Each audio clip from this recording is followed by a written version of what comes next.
দারুল উলুম দেওবন্দ মাদ্রাসা নাম শুনছেন তো? এই দারুল উলুম দেওবন্দ মাদ্রাসার প্রতিষ্ঠাতার নাম হলো মৌলভী কাসেম নানতবী। মৌলভী কাসেম নানতবী। এই মৌলভী কাসেম নানতবীর মাদ্রাসা দেওবন্দ, এই দেওবন্দ মাদ্রাসার ছাত্র কিন্তু এই গোলাম আহমদ কাদিয়ানী, যে নিজেকে নবী দাবি করেছে, নিজেকে নবী দাবি করেছে মির্জা গোলাম আহমদ কাদিয়ানী। সে কোন মাদ্রাসার ছাত্র? দেওবন্দ মাদ্রাসার ছাত্র। যে বলে দেওবন্দ মাদ্রাসার ছাত্র, সে মির্জা গোলাম কাদিয়ানীর ব্যক্তি।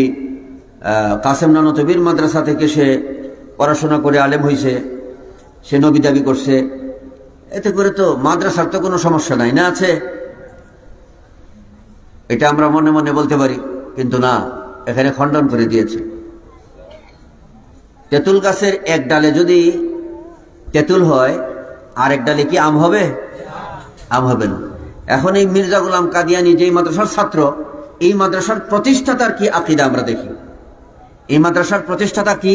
কে? কাসেম নানতবী। এই মাদ্রাসার প্রতিষ্ঠাতা মৌলভী কাসেম নানতবী। তার কিতাব তাহজিরুন নাস। এই তাহজিরুন নাস কিতাবের 3 पृष्ठाয় সে লিখতেছে, আওয়াম কি ख्याल में तू रसूलुल्लाह का खातिम होना बाई माना है कि आपका जमाना अंबिया साबिक के जमाना के बाद और आप सब में आखिरी नबी हैं, मगर अहले फाम पर रोशन होगा कि तकदीम या ताखिर जमाना में बिज़्ज़त कुछ फजीलत नहीं। বলতেছে যে আম মানুষের একটা ধারণা হলো, সাধারণ মানুষ যারা শিক্ষিত মানুষ না, তাদের একটা ধ্যান খেয়াল হলো যে আমাদের নবী শেষ নবী, যে মুহাম্মদ সাল্লাল্লাহু তাআলা আলাইহি ওয়াসাল্লাম শেষ নবী। এটা হলো আম মানুষের ধারণা। কে বলতেছে? কাসেম নানতবী, দেওবন্দের প্রতিষ্ঠাতা। সে বলতেছে আম মানুষের ধারণা, সাধারণ মানুষের ধারণা, না জানা মানুষের ধারণা হলো যে নবী শেষ নবী। কিন্তু আহলে ফাহম পর রোশন হোগা, কিন্তু জ্ঞানী গুণী ব্যক্তি, আলেম উলামা যারা, তাদের কাছে এই বিষয়টা খুব পরিষ্কার যে আসলে নবী শেষ নবী হওয়া বা প্রথম নবী হওয়ার মধ্যে কোনো গুরুত্ব নাই। কি নাই? কোনো গুরুত্ব নাই। তো গুরুত্ব নাই, সে কি বলতেছে? এই কিতাবের তাহজিরুন নাসের 28 পৃষ্ঠায় বলতেছে যে अगर बिलफर्ज बाद जमाना नबवी सल्लल्लाहु ताला अलैहि वसल्लम कोई नबी पैदा हो तो फिर भी खतमियत मोहम्मदी में कुछ फर्क ना आएगा। সে বলতেছে যে হুজুর সাল্লাল্লাহু তাআলা আলাইহি ওয়াসাল্লামের পরে যদি, নবীর পরে যদি কোনো নবী আইসাও যায় বা কোনো নবী আসে, তাহলে শেষ নবী হওয়ার মধ্যে কোনো সমস্যা হবে না। আমাদের নবী যে শেষ নবী, এই শেষ নবী হওয়াতে কোনো ক্ষতি হবে না। তার মানে হুজুর সাল্লাল্লাহু তাআলা আলাইহি ওয়াসাল্লামের পরে নবী আসতে পারে, আসলে কোনো সমস্যা নাই। বলেন নাউযুবিল্লাহ মিন যালিক।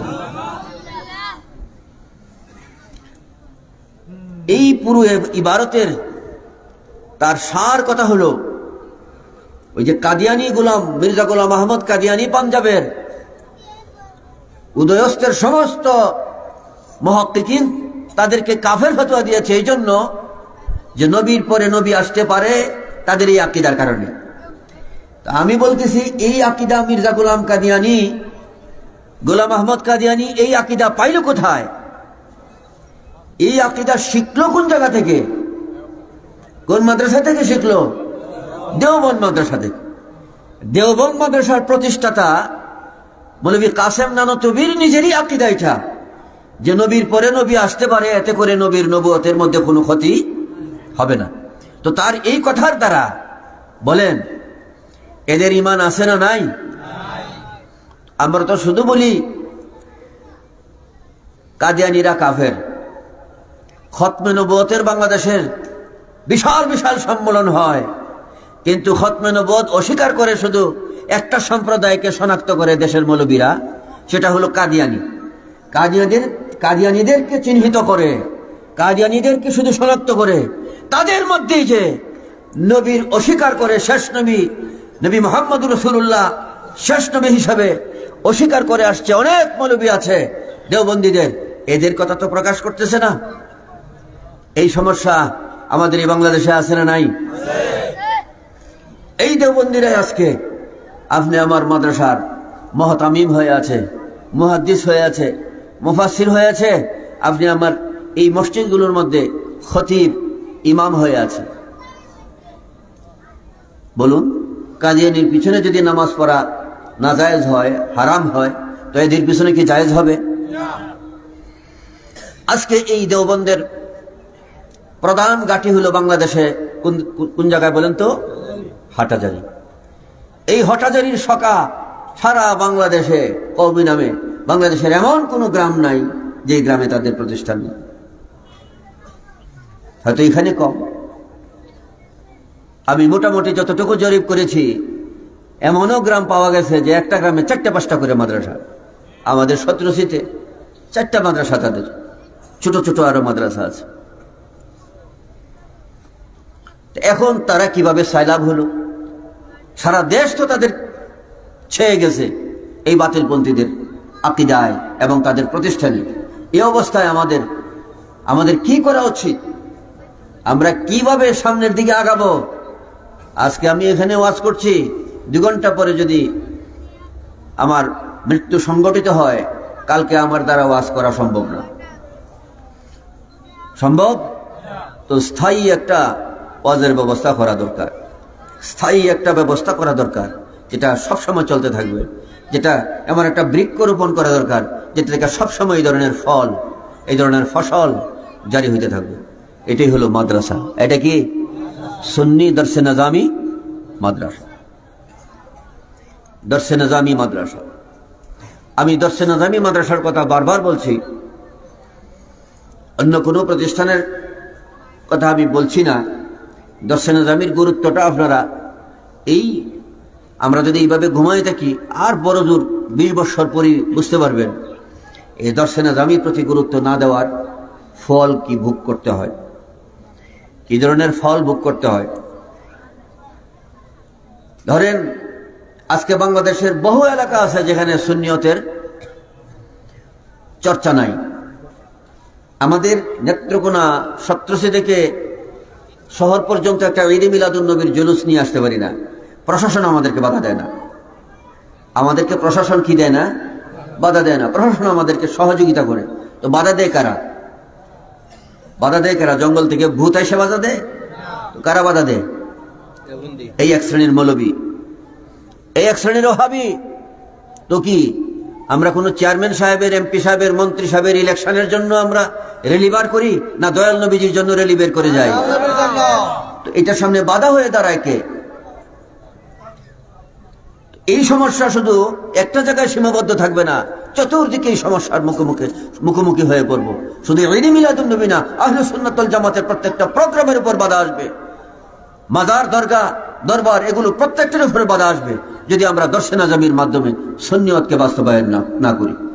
নারে তাকবীর, আল্লাহু আকবার, নারে রিসালাত, আহলে সুন্নাত ওয়াল জামাত জিন্দাবাদ, জিন্দাবাদ, রোজমিয়া দরগাহ শরীফ জিন্দাবাদ, জিন্দাবাদ, মুফতি নিজামী রিজভী সাহেব জিন্দাবাদ, জিন্দাবাদ।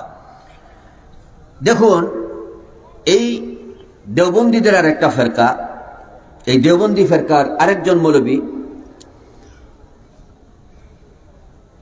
দেওবন্দীদের পেশোয়া, পীর, তাদের খুব বড় বুজুর্গ, নাম হইল আশরাফ আলী থানভী, মৌলবী আশরাফ আলী থানভী। আমাদের অনেক সুন্নি ভাইয়েরা, আমি মাঝে মাঝে কোথাও দেখি আর কি, কিছু ঘরের মধ্যে যখন আমাকে নেওয়া হয়, বসানো হয়, বইয়ের সেলফের মধ্যে আমার নজর ওখানে বেশি পড়ে। তো দেখি যে অনেক বই আছে, এর মধ্যে একটা বইয়ের নাম বেহেশতি কিওর। তো এই আশরাফ আলী থানভীর লেখা বেহেশতি জোর, তার আরেকটা বইয়ের নাম হলো হেফজুল ইমান। বইটার নাম কি? হেফজুল ইমান। বইয়ের নামে বোঝা যায় যে ইমানের, যে বই পড়লে ইমান হেফাজত হয়, ইমানের হেফাজত করে যে বই পড়লে, এটার নাম হলো হেফজুল ইমান। তো নামের দ্বারা বোঝা যায় ইমান হেফাজত হবে এই বইটা পড়লে, কিন্তু আসলে দেখেন ইমান হেফাজত হবে কিনা, বইয়ের মধ্যে কি লেখা।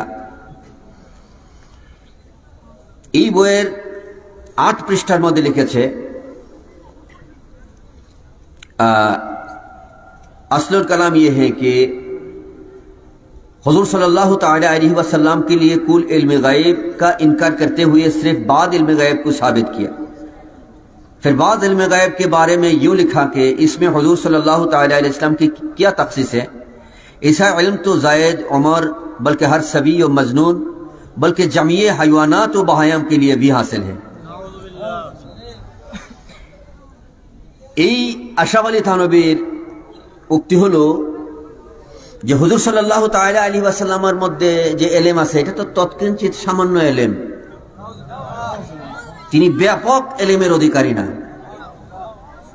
তো এই যে সামান্য ইলম নবী পাকের মধ্যে নবীর মধ্যে আছে, এটার মধ্যে কি বিশেষত্ব আছে, এটার মধ্যে কি গুরুত্ব আছে?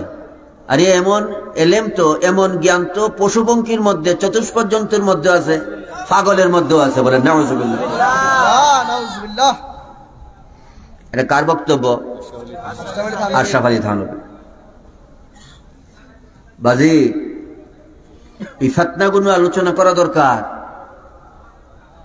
এই সাইকোট এরিয়াতে আপনারা সবাই আশিক রাসূলই ছিলেন, এখনো আছেন, কিন্তু এই রিফাকে আবার দুশমনের রাসূল ঢুকতেছে।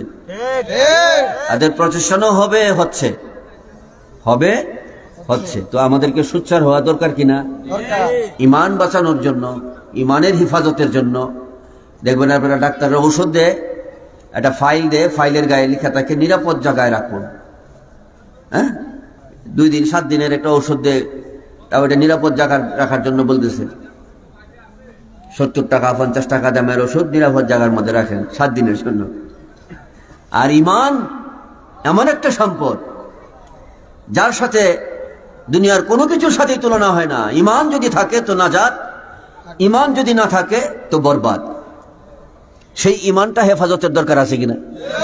এই ইমানের হেফাজতের জন্য হুজুর সাল্লাল্লাহু তাআলা আলাইহি ওয়াসাল্লাম, ডাক্তার যেমন বলে ওষুধটাকে নিরাপদ জায়গায় রাখো, আর নবীজি ফরমান ইয়াকুম ওয়া ইয়াকুম, এই বাতিলদেরকে দূরে রাখো, তাদের থেকে দূরে থাকো। খুব খেয়াল করবেন, এই আশরাফ আলী থানভী তার এই হেফজুল ইমান কিতাবের মধ্যে, বইটার নাম দিয়েছে হেফজুল ইমান, ইমানের হেফাজত করে। মধুর লেবেল, ভিতরে বিষ। বইয়ের উপর লেখা ইমান হেফাজত করে এমন কথা, কিন্তু কথাটা দিছে কি, নবীর যে ইলম আছে, নবীর যে জ্ঞান আছে, এটা তো পশুপঙ্খির মধ্যে আছে, পাগলের মধ্যে আছে, ছোট শিশুদের মধ্যে আছে, এমন কি চতুষ্পদ জন্তুর মধ্যে আছে। তো এই ইলম নিয়ে, নবীর ইলম নিয়ে ইয়ে করার, কথা বলার কি গুরুত্ব আছে, বা এটার কি বা বিশেষত্ব আছে? এই কথাগুলো হুজুর পাকের শানে যারা বলেন, এটা কি নবী পাকের পক্ষে বললো না বিপক্ষে বললো? এটা কি আশিক রাসূলের কথা না দুশমনের রাসূলের কথা? এই দুশমনের রাসূল, তাদের অনুসারী আশরাফ আলী থানভী, রশিদ আহমদ গাঙ্গুহি, ইসমাইল খারিজি, এদের অনুসারী আমাদের দেশে আছে কিনা? আমাদের এলাকায় টুকটাক আমারে দিয়া প্রোগ্রাম করায়। তো আমরা তো এতদিন ছিলাম তো 17 স্মৃতি 40-50 বছর হয়ে গেছে। তো কাজ ছিল আমাদের বেশি, ডিউটি ছিল আমাদের বেশি। তখন একত্রে যখন ছিলাম, অনেক ডিউটি ছিল। এই ডিউটির মধ্যে গান বাজনাও ছিল, এই ডিউটির মধ্যে আমাদের গান বাজনাও ছিল, যার জন্য ওয়াহাবিরা আমাদেরকে নিয়ে খুব মাথা কামাইছে না। এরা জানে যারা গান বাজনা করে এটা নিয়ে ব্যস্ত থাকে, এরপরে টাকা গুনতে গুনতে সময় যায়। এই সমস্ত বিষয় যেমন হাজার হাজার মাজার আছে, টাকা নেওয়া ব্যস্ত আর গান বাজনা নিয়ে ব্যস্ত। তখন কিন্তু ওয়াহাবিদের মাথা মানে খুব একটা ঠান্ডাই ছিল, গরম টরম হয় নাই। তো যখন আমরা এদিকে প্রতিষ্ঠান করলাম, কিছু আলেমও ধীরে ধীরে বের হইতেছে, আর এই জামিয়ার ফুলাফানু সুন্নিয়তের আলোচনা করে আশপাশের এলাকায় যেগুলো আমি যাইতে পারি না তাদেরকে পাঠিয়ে দিই। তারা বেশ প্রোগ্রাম সুন্দর আলোচনা করে, এলাকার লোকজন আমার কাছে ভালো রিপোর্টও দেয়। এই তো তাদের মাথা গরম হয়ে গেল। এই কিছুদিনের মধ্যে ওরা 4-5টা প্রতিষ্ঠান করে ফেলছে, যেন আমাদের জামিয়ায় বাচ্চা কাচ্চা কমপক্ষে নেত্রকোনায় যেন কোনো সুন্নি আলেম না হইতে পারে। এই হলো অবস্থা। ফলে কদিন আগে আমাদের ননগর গ্রামে একটা মাহফিল দিয়েছিল, তারা আমার দাওয়াত করছিল। একই দিনে আমার দাওয়াত ছিল আবার যে মুফতি আমদাদের বাড়িতে কলমাখান্দা, আপনারা আলেম যারা ছিলেন, তো ওখানে যাওয়া। তো এই ভাবছে যে এই তারিখটা তো আমি সফরে যাই না, থাকি, শুক্রবার করে ফেলছি। তো আমার বললো যে আপনি হাজির হয়েই যাইতে হবে, এলাকায় তো হাজির না হয়ে যাওয়া যায় না। তো আমি যাব মাগরিবের পরে। এর আগেই নেত্রকোনা থেকে আপনার ট্রাক ট্রুক দিয়া বাস লাডি সাডি যা আছে আইসা, তো একটা অবস্থা এলোমেলো পরিবেশ, মাইলমুর খায় এরা গেল। শেষ পর্যন্ত ওসিটা প্রশাসনের লোকজন আসলো। তো ওয়াহাবিদের দাবি হইল যে এখানে অন্য কোনো আলেম আসতে পারে, যে ওই রেজবি আসতে পারবে না। আমার কথা বলতেছে উনি আসতে পারবেন। তো এরা জানে যে আমি যে একটু একটু করিয়া এই সত্য কথাটি যদি না বলি, তো সত্যশ্রী, ননগর, জিতপুর, মারাপুর এই অঞ্চলের লোকেরা হাসরের দিন আমার বিরুদ্ধে কমপ্লেন করবে না? এখন যদি আমি ভয় করি যে না জানি পিছিয়ে দেওয়া বাড়ি মারে বা বাড়িতে আক্রমণ করে, আক্রমণ করতে আসতেছিল আপনাদের কুমিল্লার অনেকে গেছিল, আলমগীর তুমি জানো না? হ্যাঁ, মুফতি সিদ্দিকুর রহমান, হ্যাঁ,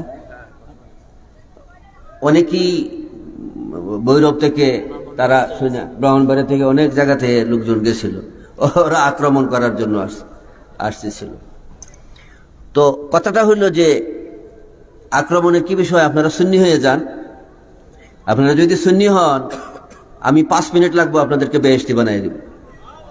এই ব্যবস্থা কোরআন শরীফে আছে। আমি বানাবো কি? আল্লাহ বানাবেন। আল্লাহর কোরআনে কারিমে এই ফয়সালা আছে, আমি প্রকাশ করব, এই ফয়সালা গ্রহণ করবেন, 5 মিনিটের মধ্যে বেহেশতি জীবন পেয়ে যাবেন, আল্লাহর ওলি হয়ে যাবেন। না হলে জাহান্নামে যাইতে হবে, না হলে জাহান্নামে যাইতে হবে। কোরআনে কারিমে আল্লাহ পাক বেহেশতি হওয়ার জন্য শুধু বেহেশতি না, ওলি হয়ে যাবে, দুইটা জিনিস, একটা মহব্বত আর একটা ইবাদত। তো এখন আমি যাদের কথা বলছি আপনারা দেখেন তাদের মধ্যে মহব্বত আছে না নাই, এই বিষয়টা একটু ক্লিয়ার করতেছি।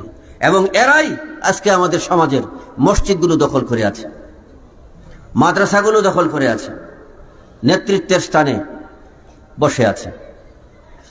হয়তোবা তাদের সঙ্গী সাথী সাধারণ শিক্ষিত মানুষ, কিন্তু সমাজপতি হয়ে আছে, তাদের লিয়াজোটা আছে এই দেওবন্দের সাথে, ওয়াহাবির সাথে। তাদেরকে আমরা সমাজের সমাজপতি করে রাখছি, অথচ তাদের আকীদা কত নিকৃষ্ট। নবী করিম রউফুর রহিম ফরমান, তাদেরকে দূরে রাখো, তাদের থেকে দূরে থাকো, না হইলে আমাদের ঈমান, ওই যে বললাম সকালবেলা মুমিন, বিকালবেলায় কাফের। কেন? এই সহবতির কারণে। আল্লাহ পাক যেন ওদের থেকে আমাদেরকে হেফাজত করে, পড়ি আমিন। খেয়াল করবেন, এই দেওবন্দীদের আরেক ফেরকা, ওরা বলতেছে খলিল আহমদ আম্বটি, নাম কি বলেন তো? এই দেওবন্দের এক মুরব্বী ফিসাব, সে তার বইয়ের নাম হলো বারাহানে কাতিয়া। এই বারাহানে কাতিয়ার 51 পৃষ্ঠার মধ্যে লিখেছে, शैतान और मलाकुल मौत को ये वसात नस से साबित हुई कि फख्र आलम की वसात इल्म की कौन सी नस से कतई है जिससे तमाम नसूस को रद्द करके ये एक शिर्क साबित करता है, माअज़ल्लाह। তার এই পূর্বাপর অনেক লম্বা একটা ইবারত আছে, আমি মধ্যখানে মূল ইবারতটা বলছি। সেটা হলো এই খলিল আহমদ আম্বটি বলতেছে, শয়তানের যে জ্ঞান আছে, ইলম আছে, শয়তানের যে ইলম আছে, এটা নসের দ্বারা সাবেত, এটা কোরআন হাদিসের দ্বারা কি প্রমাণিত। কিন্তু নবীজির যে ইলম আছে, এটা কোন নসের দ্বারা, কোন দলিলের দ্বারা প্রমাণ আছে? নাউযুবিল্লাহ মিনহু। তার মূল কথা হলো নবীর ইলমের চেয়েও শয়তানের ইলম বেশি। তো বলেন, কোন ইমানদার ব্যক্তি, আশিক রাসূলের ব্যক্তি, তার মুখ দিয়ে এই কথা, গলার মধ্যে যদি একটা লাগিটা দেন তো, তার ঘাড়ের মধ্যে যদি ছুরি ধরা হয় যে বল নবীজি সম্পর্কে এই কথাটা বল, সে জীবন দিবে। কোন সুন্নি প্রেমিক এখানে যারা আছে, কারো গারে যদি এরকম তরবারি ধরা হয় যে বল নবীর এলেমের চেয়ে শয়তানের এলেম বেশি, এই কথা বলবে? সে তার দেহ থেকে মাথাকে আলাদা করে দেওয়াটা পছন্দ করবে, কিন্তু নবীজির শানে এই কথা বলা পছন্দ করবে না। কিন্তু এই কথা যারা বলছে আজকে এরা আমাদের সমাজে আছে না নাই? বাজে আজকে হিন্দু, বৌদ্ধ, খ্রিস্টান, ইহুদি, মাসারা, মাজুসি, এই বিধর্মী যারা আছে তাদেরকে নিয়ে, বৌদ্ধ, খ্রিস্টান, হিন্দু যারা আছে তাদেরকে নিয়ে আমাদের এই ভয়টা নাই যে ওরা টুপি হয়ে আপনি আমাকে দুঃখা দিবে। কিন্তু এই বাতিল ফেরকা যাদের সম্পর্কে নবীজি বলছেন এরা এতটা ভয়ঙ্কর, যাদের মধ্যে কলমা পড়া থাকবে, নামাজ রোজা টুফিদারি থাকবে, এই নামাজ রোজা টুফিদারির ভেসে আপনি আমার কাছে আসবে, আইসা ইমানটা হরণ করবে। এই জন্য এদের আকীদা জানতে হবে। দেখুন এদের মধ্যে আরেক মৌলবী ইসমাইল খারিজি, ইসমাইল দেহলভী, সে লিখতেছে নবীজি মরে মাটির সঙ্গে মিশে গেছে। এই তার পুস্তকের নাম হলো তাকবিয়াতুল ইমান। এই তাকবিয়াতুল ইমান পুস্তকের 79 পৃষ্ঠায় সে লিখেছে রাসূল সাল্লাল্লাহু তাআলা আলাইহি ওয়াসাল্লাম মরকর মাটি মে মিল গয়ে, যে নবী সাল্লাল্লাহু তাআলা আলাইহি ওয়াসাল্লাম মরে মাটির সঙ্গে মিশে গেছে। বলেন নাউযুবিল্লাহ। এখন এই আকীদা যদি হুজুর পাক সম্পর্কে থাকে যে নবীজি আমাদের মতো মানুষ, দুষে গুণে, রক্তে মাংসে, পাপে পুণ্যে, ভুল ভ্রান্তিতে একজন সাধারণ মানুষ, এমনকি তাদের বই পুস্তকে এও আছে যে নামাজের মধ্যে গরু গাদার ধ্যান খেয়াল যদি আসে নামাজ ফাসিদ হবে না, এমনকি স্বামী স্ত্রীর মুজামায়াতের খেয়াল, মেলামেশার খেয়ালও যদি আসে নামাজ নষ্ট হবে না। কিন্তু নামাজের মধ্যে যদি নবীর খেয়াল এসে যায়, এই নামাজের মধ্যে যদি নবীর খেয়াল এসে যায়, তো এই নবীর খেয়াল আসাটা গরু গাদার জ্ঞান খেলের চেয়ে, চতুষ্পদ জন্তুর জ্ঞান খেলের চেয়ে, এমনকি স্বামী স্ত্রীর মুজামিয়াতের জ্ঞান খেলের চেয়েও খারাপ নামাজের মধ্যে যদি নবীর খেয়াল আসে। নামাজের মধ্যে নবীর জ্ঞান খেয়াল আসাটা পশুপঙ্খীর জ্ঞান খেয়াল আসার চেয়েও নিকৃষ্ট। বলে নাউযুবিল্লাহ। এরা নবীজির পক্ষে না বিপক্ষে? খেয়াল করেন, আমি আলোচনার শেষ অংশে আসতেছি, যেই কথাগুলো না বললে আমি ঋণগ্রস্ত হব, শুধু এই কথাগুলোই বলতেছি। সাধারণত অন্যান্য জায়গায় যেই মাফে যেই তালে কথাগুলো বলি, আজকে একটু ভিন্ন প্রক্রিয়ায় বলতে চেষ্টা করছি যেন অল্পে আমরা বুঝতে পারি। হাদিস শরীফ, আবু দাউদ শরীফ সহ অন্যান্য হাদিসের কিতাবে 3টা প্রশ্ন করা হবে কবরে। 3টা প্রশ্নের কথা আসছে, মান রাব্বুকা, মা দীনুকা, মা হাযার রাজুলুল্লাযী বুইসা ফিকুম। কিন্তু বুখারী শরীফের মধ্যে কোরআনে কারীমের পরেই যে কিতাবের স্থান, এটার নাম কি? বুখারী। হ্যাঁ, বুখারী এবং মুসলিম, কোরআনে কারীমের পরে বুখারী, সাথে আছে মুসলিম। এই বুখারী মুসলিমের মধ্যে একটা প্রশ্নের কথা বলা হয়েছে যে কবরস্থ ব্যক্তিকে একটা প্রশ্ন করা হবে। যে হুজুর অন্যান্য হাদিসের কিতাবের মধ্যে 3টা প্রশ্নের কথা, আর বুখারী মুসলিমের মধ্যে একটা প্রশ্নের কথা, কারণটা কি? এই কারণটাও এই হাদিসের শারহীন ব্যাখ্যাকারীগণ যারা, তারা ফয়সালা দিচ্ছেন। তারা বলছেন যে ওই 3টা প্রশ্নের মূল প্রশ্নই হলো একটা। এই 3টা প্রশ্নের জামে, এই 3টা প্রশ্নের আসলুল কালাম, এই 3টা প্রশ্নের সারাংশ একটা প্রশ্নই, যেটা বুখারী মুসলিমে আছে। যে সেই একটা প্রশ্ন কি? কবরস্থ ব্যক্তিকে জিজ্ঞাসা করা হবে, মা কুনতা তাকুলু ফি হাযার রাজুল, মা কুনতা তাকুলু ফি হাযার রাজুল লি মুহাম্মাদিন। এই যে মুহাম্মদ সাল্লাল্লাহু তাআলা আলাইহি ওয়াসাল্লাম, এই যে যিনি তোমার কবরে হাজির, মা কুনতা তাকুল, এই তিনি সম্পর্কে তুমি দুনিয়ায় কি বলতে? এই নবী সম্পর্কে তোমার অবস্থান কোন পক্ষে ছিল? এই নবী সম্পর্কে তোমার অবস্থানটা, তোমার বসবাসটা, তোমার কথাবার্তা তোমার ওয়াজ নসিহত, তোমার তালিম তরবিয়ত, তোমার আলোচনা কোন পক্ষে ছিল এই নবী সম্পর্কে? খুব খেয়াল করবেন, যদি বলা হইতো মা কুলতা তাকুল, মা কুলতা ফি হাজার রাজুল, যদি হাদিসে এইভাবে আসতো মা কুলতা ফি হাজার রাজুল, তাহলে অর্থ হইতো তুমি কি বলেছিলে, তুমি কি বলেছ, মাঝে মতলক হইতো এই নবী সম্পর্কে কি তুমি বলেছ, সাধারণ অতীত হইত। যদি এমন হইতো যে মা কুনতা কুলতা, মা কুনতা কুলতা, তাহলে অর্থ হইতো মাজি বাইদের,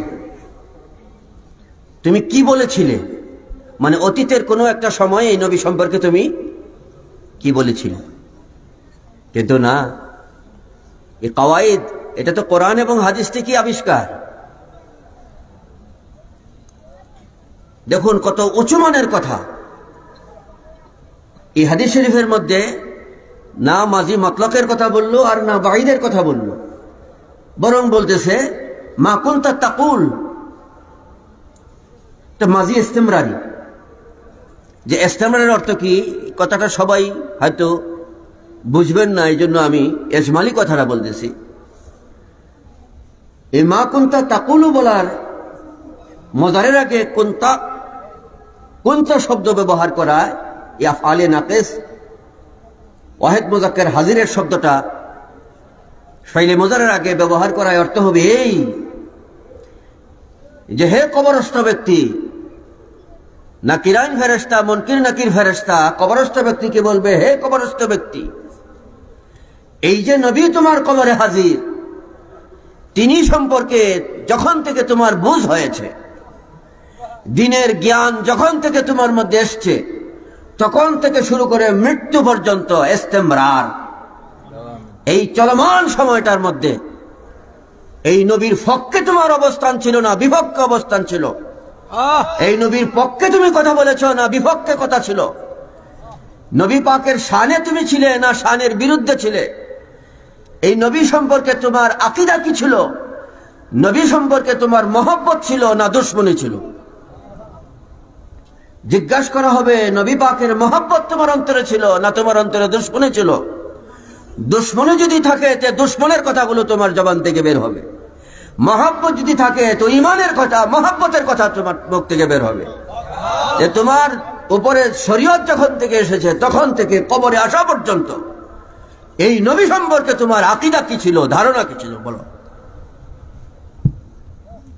ও আমার বাজি,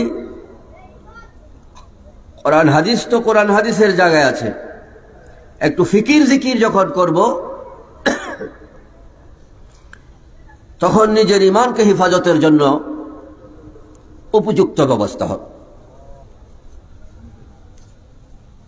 খুব খেয়াল করবেন, নামাজ কয় রাকাত পড়েছি, রোজা কয়টা রেখেছি, হজ কয়টা করেছি, দাড়ি কিরকম রেখেছি, এই আমল সংক্রান্ত কোনো প্রশ্ন কবরে হবে না, আমলের প্রশ্ন হবে না। আজকে আমার অনেক ওয়াহাবি ভাইয়েরা যখন নূরের কথা বলে, আমার কোনো ভাইয়েরা যখন নূরের আলোচনা করে, হাজির নাজিরের আলোচনা করে, গায়েবের আলোচনা করে, তখন বলে এইগুলা কি দরকার আছে, এইগুলো কি কবরে জিজ্ঞাসা করা হবে? এই গাধায় বোঝে না কেন, কবরে তো এইগুলোরই প্রশ্ন করা হবে, কবরে কি আমলের প্রশ্ন করা হবে? কবরে কি নামাজের জিজ্ঞাসা করা হবে? নামাজ কয় রাকাত পড়েছো, হজ কয়টা করেছো, জাকাত কয়টা দিয়েছো, রমজানের রোজা কতগুলো রেখেছো, আমল সম্পর্কে জিজ্ঞাসা করা হবে? কবরে নবী নিয়েই প্রশ্ন করা হবে, কবরে নবীজির আদব নিয়ে জিজ্ঞাসা করা হবে, মহব্বত নিয়ে জিজ্ঞাসা করা হবে। কথাটা বুঝে আসছে না? বোঝানোর জন্য আর একটু খোলাসা করছি, খেয়াল করবেন। আমি আলোচনার আখের প্রান্তে চলে আসছি। আমার পরে অনেক ওলামায়ে কেরাম আছেন, আপনারা চেয়ে আছেন, আল্লাহ পাক যেন আমাদেরকে সব ফুলের সুঘ্রাণ নিয়ে এই মজলিস থেকে একটা বেহেশতি জীবন নিয়ে বিদায় হওয়ার তৌফিক দান করে পড়ি আমিন। দেখুন একটা হাদিস বলছি, সালাতুন ইয়া রাসূলুল্লাহ হাবিবাল্লাহ আলাইকুম সালাতুন ইয়া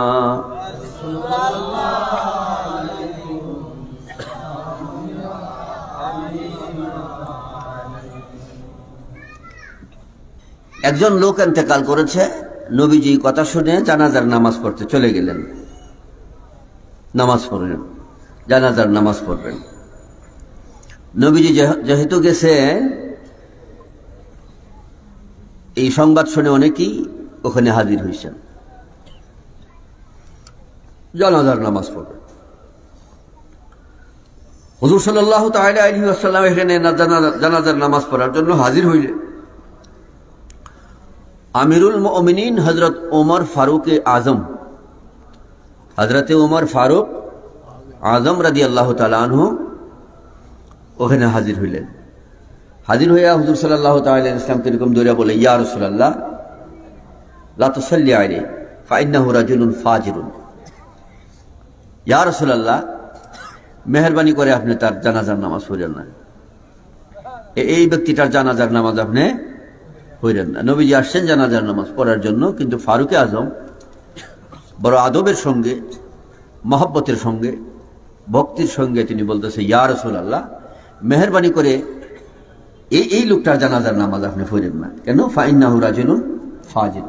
লোকটা বড় বদখার, বড় গুনাহগার, অনেক গুনাহখাতা করেছে, আর আমল ওজিফা, নামাজ রোজা ইত্যাদিতে বড়ই পিছনে।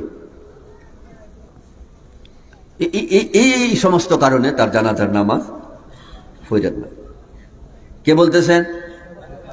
ফারুক। এই হাদিসটা শুআবুল ঈমান লিল বাইহাকী সহ আরো বিভিন্ন হাদিসের কিতাবে আসছে।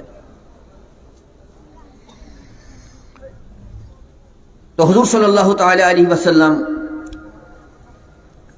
তিনি চেহারা মুবারক ডান বামে ঘুরাইতে লাগলেন। ফালতাফাতা রাসূলুল্লাহ সাল্লাল্লাহু তাআলা আলাইহি ওয়াসাল্লাম ইলান নাস, যে লোকজন ডানে বামে আছে এদিকে নবীজি তাকাইতে লাগলেন, কেউ কিছু বলে কিনা, কিন্তু কেউ বলতেছে না। তখন নবীজি বললেন, উপস্থিত লোকজনকে বললেন, হাল রাহু আহাদুম মিনকুম আলা আমালিল ইসলাম, এই তোমাদের মধ্যে কি কেউ দেখেছো, তোমাদের মধ্যে কি এমন কেউ আছো যে এই লোকটাকে দেখছো যে ইসলামের কোনো একটা কাজ করতে, ইসলাম ধর্মের কোনো একটা আমল করেছে, এরকম কোনো একটা আমল করতে কি তোমরা দেখেছো এই লোকটাকে?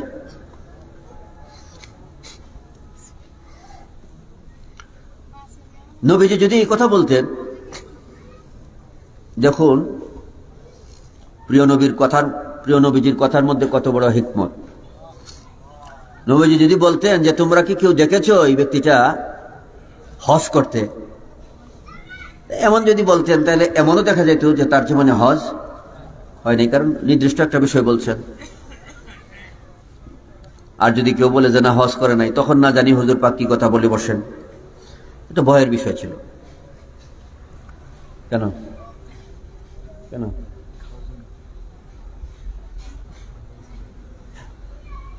তো হুজুর সাল্লাল্লাহু তাআলা আলাইহি ওয়া আলিহি ওয়া তাসলিম যদি বলতেন যে তোমরা কি এমন কেউ দেখছো যে সে কুরবানি দিয়েছে, কুরবানি দিতে দেখেছো, তাহলে এটা তো তার জন্য কি হয়ে যেত, যদি সে কুরবানি না করে থাকে তাহলে তার জন্য কঠিন হইতো না বাজি? বুঝতে পারতেছেন? যদি বলতেন যে এই লোককে দেখছো কোনোদিন রমজানের 30টা রোজা রাখতে, আমাদের মধ্যে অনেকে তো 30টা রাখতে পারে না,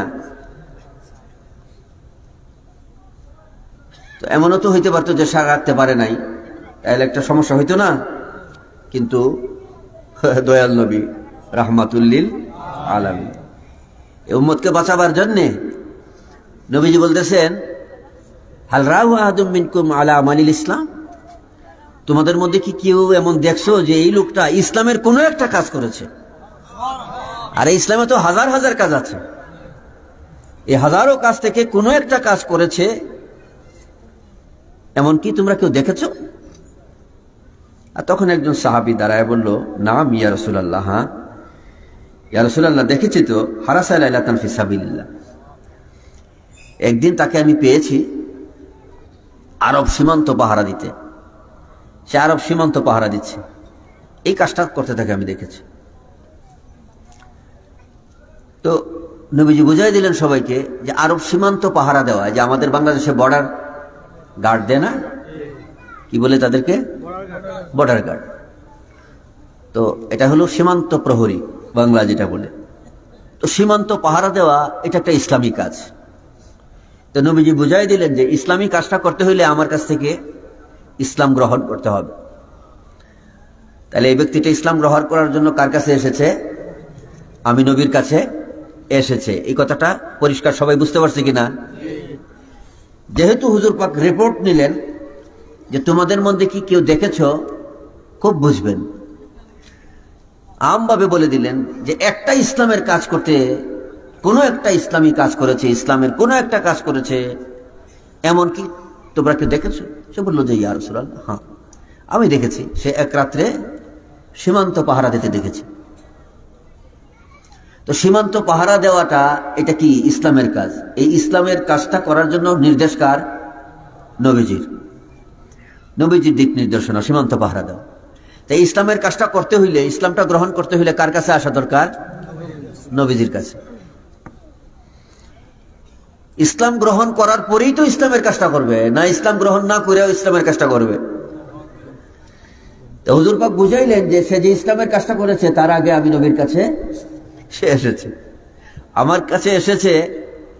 আপনি যদি আমার কাছে এসেন, আমার কাছে মুরিদ হন, আমাকে মহব্বত করে মুরিদ হবেন, না আমাকে দুশ্মন জানা মুরিদ হবেন?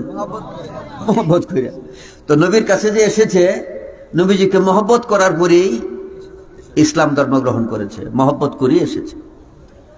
আমল কম, গুনাহ খাতা বেশি, এটা ঠিক আছে, কিন্তু নবীজিকে বুঝাইলেন সে তো আমাকে মহব্বত করেই আমার কাছে বায়াত হয়েছে, ধর্ম গ্রহণ করেছে। যখন একজন সাহাবী বলে উঠলো যে ইয়া রাসূলুল্লাহ, তাকে এক রাত্রে দেখেছি সীমান্ত পাহারা দিতে, এই কথা শোনা মাত্রই ফাসাল্লাল্লাহু আলাইহি, হুজুর সাল্লাল্লাহু তাআলা আলাইহি ওয়াসাল্লাম এই ব্যক্তির জানাজার নামাজ পড়ায় দিলেন। সুবহানাল্লাহ। জানাজার নামাজ পড়ায় এবার নবীজি ফারুকে আজম, এবার নবীজি বলতেছেন ওয়াহাত্তা তুরাবা আলাইহি, তাকে দাফন করা হলো। হুজুর পাকের নুরানি হাত মুবারক দিয়া তার কবরের মধ্যে মাটি চিঠাইয়ে দিলেন। এমনকি হুজুর সাল্লাল্লাহু তাআলা আলাইহি ওয়াসাল্লাম এই কবরস্থ ব্যক্তিকে লক্ষ্য করে বলতেছেন, আসহাবুকা ইয়াজুন্নুনা আন্নাকা মিন আহলিন নার ওয়া আনা আশহাদু আন্নাকা মিন আহলিল জান্নাহ।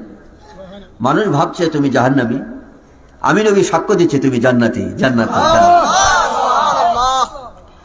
এবার হুজুর সাল্লাল্লাহু তাআলা আলাইহি ওয়াসাল্লাম ফারুক আজমের দিকে তাকাইলেন, ওমর রাদিয়াল্লাহু তাআলা আনহুর দিকে তাকাইলেন। নবীজি ফরমান, ইয়া ওমর, ইন্নাকা লা তুসআলু আন আমালিল নাস ওয়ালাকিন তুসআলু আন আমালিল ফিতরা। নবীজি বলতেছেন, ওমর, হে ওমর, কবরে আমলের উপর জিজ্ঞাসা করা হবে, আমল নিয়ে জিজ্ঞাসা করা হবে না যে তুমি কি আমল করেছো, নামাজ কিরকম পড়েছো, হজ কয়টা করেছো, উমরা কয়টা করেছো, কুরবানি কয়টা দিয়েছো, যাকাত কত দিয়েছো। নবীজি ফরমান, হে ওমর, আমল সম্পর্কে জিজ্ঞাসা করা হবে না, কবরে ঈমান নিয়ে জিজ্ঞাসা করা হবে, আকীদা নিয়ে জিজ্ঞাসা করা হবে, ইশকে রাসূল নিয়ে জিজ্ঞাসা করা হবে। আল্লাহু আকবার, নারে রিসালাত, নারে গাউসিয়া, পবিত্র ঈদে মিলাদুন নবী, সুন্নি মহাসম্মেলন, প্রধান অতিথির আগমন। মোল্লা আলী কারি রহমাতুল্লাহিল বারি, শেখ আব্দুল হক মুহাদ্দিসে দেহলভী, আপনারা তো মৌলবী কিছু আছে না, বাতিল মৌলবী, সবসময় সুন্নি জামাতের আলেমদের কথা নিয়ে অপব্যাখ্যা করে। এই হাদিসের মর্মার্থ আপনি আমি যতটুকু বুঝবো তার চেয়ে হাজার হাজার গুণ বেশি বুঝবেন যারা হাদিস শাস্ত্রের 2 লক্ষ 3 লক্ষ 4 লক্ষ হাদিসের হাফিজ এবং তারা এই হাদিসের সরা যারা করেন। এই হাদিসের শারিহিনদের মধ্যে একজন বিশিষ্ট শারে হলো মোল্লা আলী কারি রহমতুল্লাহ আলাইহি এবং শেখ আব্দুল হক মুহাদ্দিস দেহলভী। তারা বলতেছেন এই ফিতরাতের অর্থ হলো ঈমান, আকীদা, মহব্বত। তো হুজুর সাল্লাল্লাহু তাআলা আলাইহি ওয়াসাল্লামের ফরমান হলো, হে ওমর, কবরে আমলের উপর জিজ্ঞাসা করা হবে না, জিজ্ঞাসা করা হবে কার মহব্বত? নবী পাকের মহব্বত নিয়ে, আকীদা নিয়ে, ঈমান নিয়ে। আর সেই ঈমানের অর্থ কি? ঈমান মানে কি? আমি বলছিলাম 40 দিন পর্যন্ত যদি ঈমানের উপর আলোচনা করা হয় তো ঈমানের সার কথা কি দাঁড়াবে? মহব্বত। আলা আলা ঈমানা লিমান লা মহব্বত। হুজুর পাকের মহব্বতের নাম ঈমান। খুব খেয়াল করবেন, এই ঈমান নিয়ে কবরে জিজ্ঞাসা করা হবে। কাজেই যে কথা বলছিলাম বুখারী শরীফের হাদিসে, যে নবী সাল্লাল্লাহু তাআলা আলাইহি ওয়াসাল্লাম তিনি কবরে থাকবেন, আর মুনকির নাকির ফেরেশতা কবরস্থ ব্যক্তিকে জিজ্ঞাসা করবে, মা কুনতা তাকুলু ফি হাযা রাজুল। ইস্তিমরার শব্দটা দায়মান অর্থে ব্যবহার হয়। কি অর্থে? দায়েম অর্থে ব্যবহার হয়, সর্বদা। অর্থাৎ কবরে কবরস্থ ব্যক্তিকে জিজ্ঞাসা করা হবে। এই তিনটা প্রশ্নের মূল প্রশ্নই হলো নবী সম্পর্কে, ঈমান সম্পর্কে। এই জন্য কবরে জিজ্ঞাসা করবে, মা কুনতা তাকুলু ফি হাযা রাজুল, তুমি দুনিয়ায় থাকা অবস্থায় তোমার অবস্থানটা নবীজির মহব্বতের মধ্যে ছিল না নবীজির দুশমনির মধ্যে ছিল? তুমি কি দুনিয়াতে নবীজিকে মহব্বত করতে? তোমার কোন অবস্থান ছিল দুনিয়ায়? তুমি কোন পক্ষে ছিলে? তুমি দুনিয়ায় কি বলতে এই নবী সম্পর্কে? নবীজির পক্ষে বলতে না বিপক্ষে বলতে? কবরে আমল নিয়ে প্রশ্ন করা হবে না, ইশকে রাসূল নিয়ে প্রশ্ন করা হবে। আজকে ওয়াহাবিরা বিদ্রুপ করে, তারা আশিক রাসূল দাবি করে। হ্যাঁ, আশিক রাসূলই তো সুন্নাত জামাত দাবি করবে, কারণ ইশকে রাসূল নিয়া, হুব্বে রাসূল নিয়া কবরে জিজ্ঞাসা করা হবে কার মধ্যে ইশকে রাসূল আছে আর কার মধ্যে ইশকে রাসূল নাই, কে আশিক রাসূল আর কে দুশমনে রাসূল। এই দুইটা প্রশ্ন থাকবে কবরে। এই হাদিসের মূল কথা এটা, মা কুনতা তাকুলু ফি হাযা রাজুল। এখানে যে কথা বলা হয় নাই যে আমল সম্পর্কে জিজ্ঞাসা করা হবে, তো আমল সম্পর্কে জিজ্ঞাসা করা না হইলে নবী সম্পর্কে কি নিয়ে জিজ্ঞাসা করা হবে? বলেন, তুমি কি বলতে? কি বলতে? এই কথার অর্থ কি? তুমি নবীর পক্ষে ছিলে, তোমার মধ্যে হুজুর পাকের প্রেম মহব্বত ছিল না নবী পাকের দুশমনি ছিল? এটি তো সার কথা। তো কবরে তো জিজ্ঞাসা করা হবে ইশকে রাসূল নিয়া, যে তুমি আশিক রাসূল ছিলে না দুশমনে রাসূল ছিলে। যে ব্যক্তি আশিক রাসূল, সে পরিচয় দিবে যে তিনি আমার রাসূল, প্রিয় নবী মুহাম্মদুর রাসূলুল্লাহ সাল্লাল্লাহু আলাইহি ওয়াসাল্লাম। আর দুশমনে রাসূল হইলে এই প্রশ্নের জবাব সে দিতে বলবে, লা আদরি, আমি জানি। তো আজকে চলছেটা কি? আজকে যারা বলছে নবী আমাদের মতো মানুষ দোষে গুণে রক্তে মাংসে পাপে পুণ্যে ভুল ভ্রান্তিতে, একজন সাধারণ মানুষ মরে মাটির সঙ্গে মিশে গেছে। এমনকি নামাজের মধ্যে গরু গাদার ধ্যান খেয়াল আসলে নামাজ নষ্ট হবে না, কিন্তু সেই নামাজে নবীর খেয়াল আসাটা গরু গাদার ধ্যান খেলের চারও নিকৃষ্ট। বলেন, এদের অন্তরে নবীর মহব্বত আছে না দুশমনি আছে? এরা কি নবীজির পক্ষে না বিপক্ষে? এটাই তো জিজ্ঞাসা করা হবে কবরে। মা কুনতা তাকুলু, দুনিয়ায় তুমি নবীর সম্পর্কে কি বলতে? পক্ষে বলতে না বিপক্ষে বলতে? বিষয়টা খোলাসা হওয়া উচিত, পরিষ্কার হওয়া উচিত। এই জন্য আপনারা মনে রাখবেন, আশিক রাসূল যারা, এরা জান্নাতি, এরা জান্নাতি। এদেরকে বলা হয় মহব্বতকারী।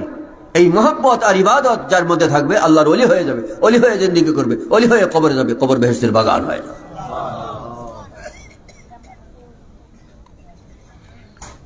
এবার 3 নম্বর একটা কথা বলছি, এটা আরো শর্ট করে বলে ফেলছি।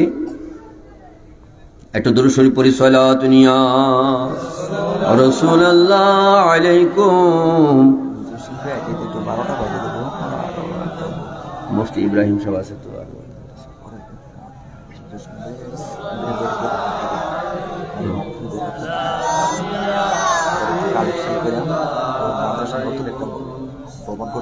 আচ্ছা তুমি বল।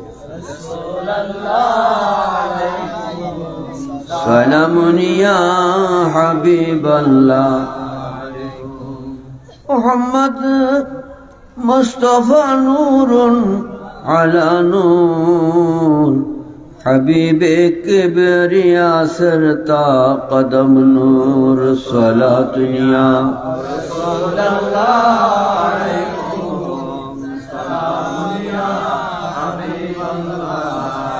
আলাইকুম সালাতুন ইয়া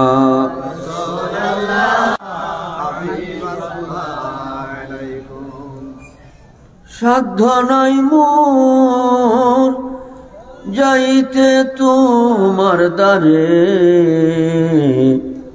বেদনার স্বর পৌঁছাইব কি করে সালাত নিয়া।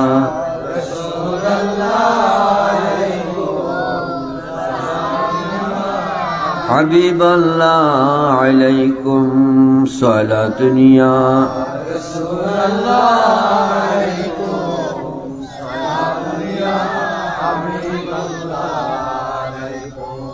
লা ইলাহা ইল্লাল্লাহ লা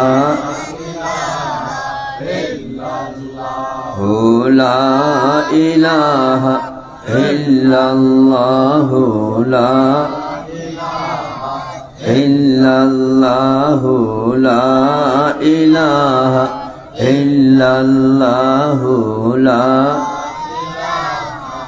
ইল্লাল্লাহ লা ইলাহা ইল্লাল্লাহ লা।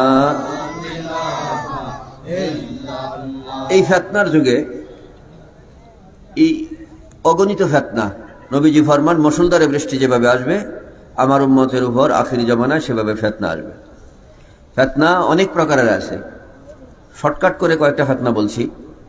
এক তো হলো আকীদার ফিতনা, পাশাপাশি শুরু হয়েছে আমলের ফিতনা, পাশাপাশি শুরু হয়েছে গুনাহের ফিতনা। হাদিস শরীফের তুল্লাবের কথা আসছে, দেখবেন আপনারা আলামাতুল কিয়ামত, কিয়ামতের আলামতের যে হাদিসগুলো পড়বেন এখানে তলাব তুল্লাব ইত্যাদি শব্দগুলো আসছে। এটা আমরা তাহকিক করলে দেখা যায় এটাকে বলা হয় স্যাটেলাইট। নবীজি তখনই বলছিলেন যে তুল্লাব থেকে গুনাহ ছড়িয়ে পড়বে। তো ওই যে এটা হলো প্লেট, এই আরবি শব্দটার বাংলা হলো কি প্লেট। প্লেট বলতে আমরা বর্তমানে যেটাকে কি বলি স্যাটেলাইট বলি। হুজুর সাল্লাল্লাহু তাআলা আলাইহি ওয়াসাল্লাম এই কথা ১৫০০ বছর আগে বলছিলেন যে আকাশে স্যাটেলাইট উঠবে, এটা ১৫০০ বছর আগে বলছিলেন। গুনাহগুলো মানুষের কাছে চলে আসবে, আসছে কিনা? জঙ্গল নদ নদী এগুলো অনাবাদী থাকবে না, আবাদী হয়ে যাবে, হইতেছে কিনা? বাজারগুলো মানুষের খুব কাছাকাছি চলে আসবে, আসছে কিনা? এই যে হুজুর সাল্লাল্লাহু তাআলা আলাইহি ওয়াসাল্লাম গুনার কথা বলছেন, এটা আসছে। আবার আমলের বিবর্তনের কথা বলছেন। দেখেন এখন আমরা ২০ রাকাত তারাবির নামাজ পড়ি, এখন আপনাকে খুব সহজভাবে তাদের দলে নেওয়ার জন্য ৮ রাকাত বানিয়ে দিচ্ছে, পরিশ্রম করতে হবে। তো এই যে অবস্থাগুলো, আমলের ফিতনা, গুনাহের ফিতনা, ভয়ঙ্কর ফিতনা হলো আকীদার ফিতনা। এই ফিতনাগুলো থেকে সহজভাবে বাঁচার জন্য নবী সাল্লাল্লাহু তাআলা আলাইহি ওয়া আলিহি ওয়া তাসলিম ফরমান, এটা কিন্তু আমার ৩ নম্বর কথা না, ৩ নম্বর কথাটা একটু পরে বলতেছি। এতক্ষণ পর্যন্ত আমল আকীদার উপর যে কথা বললাম, এই ভয়াবহ ফিতনা থেকে বাঁচার জন্য একটা কথা বলতেছি, পরে ৩ নম্বর কথাটা বলবো।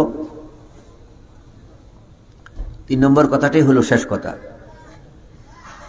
নবীজি ফরমান, অন্ধকার রাতে তোমরা কোথাও যদি রওনা দাও, সাপ বিচ্ছুর ভয় আছে, গর্ত টর্ত আছে, এগুলো ফুরিয়া তোমাদের হাত পা ভেঙে যাওয়ার ভয় আছে।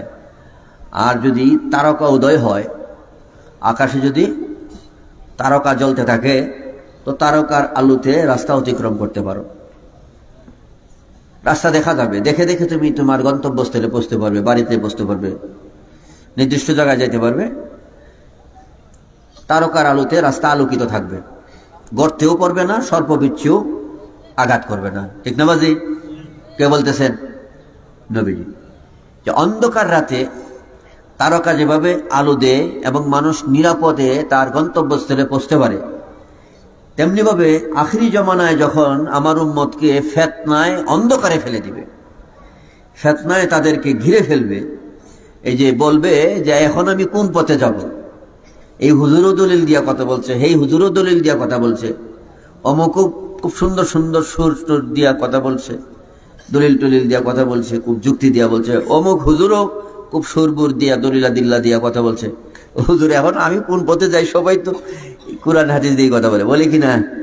এরকম লোক আছে কিনা, বলে কিনা? এইটাই তো বড়া ফেতনার যুগ, এটি হলো একটা আলামত। আখেরি ভরা ডোবা ফেতনার যুগ এমন হবে যে যুগে মানুষ বলবে এখন কোন পথে যাব, বলে কিনা? এই যুগে হুজুর সাল্লাল্লাহু তাআলা আলাইহি ওয়া আলিহি ওয়া তাসলিম ফরমান, এমন সময়টা যখন এসে যাবে আমার উম্মত, তখন এই যে আকাশের তারকাগুলো যেভাবে রাস্তাকে, একটা মানুষকে গন্তব্যস্থলে পৌঁছাইতে সাহায্য করে, এই ভরা ফেতনার যুগে যখন ফেতনায় অন্ধকারাচ্ছন্নর মধ্যে মানুষ পড়ে যাবে যে এখন কোন পথে যাব, কোনটা সহি কোনটা শুদ্ধ, এই নিয়ে যখন মানুষের মধ্যে মতানৈক্য সৃষ্টি হবে, তখন নাজাতের জন্য আমার আহলে বাইতকে ধরে রাখো। আহলে বাইতের দামান যখন ধরে রাখবে, তোমরা নাজাতের পথে থাকবে এবং এই নাজাতের রাস্তায় থেকে নিরাপদে জান্নাতে পৌঁছে যাবে। সুবহানাল্লাহ। এই ফিতনার সময়ে নিরাপদে গন্তব্যস্থলে পৌঁছার জন্য, জান্নাতে পৌঁছার জন্য কোন পথটাকে ধরতে হবে? আহলে বাইতকে ধরতে। এই জন্য দেখবেন ওয়াহাবিরা তবলিগি প্রোগ্রাম করে, পরে সিল্লা প্রোগ্রাম করে, ইস্তেমা প্রোগ্রাম করে, খতমে বুখারী প্রোগ্রাম করে, এটি বেদাত হয় না। এগুলো কি হয় না? খতমে বুখারী কি নবীজির যুগে ছিল? বা এই সিল্লা ফিল্লা ইস্তেমা নবীজির যুগে ছিল না সাহাবায়ে কেরামের যুগে ছিল? এটি বেদাত হয় না। কিন্তু হুজুর সাল্লাল্লাহু তাআলা আলাইহি ওয়াসাল্লামের সম্মানে কিছু করলে এগুলো কি হয়ে যায়? বেদাত হয়ে যায়। এগুলো কি হয়ে যায়? বেদাত হয়ে যায়। তো এই সমস্ত বেদাত, তাদের কর্মগুলো বেদাত হয় না। এত এত প্রোগ্রাম করতে পারে, কিন্তু আহলে বাইতের শানে কোনো প্রোগ্রাম তারা করতে রাজি না, এটা বেদাত হয়ে যাবে। কেন জানেন? আগুনে কি হাত দেওয়া সবার পক্ষে সম্ভব?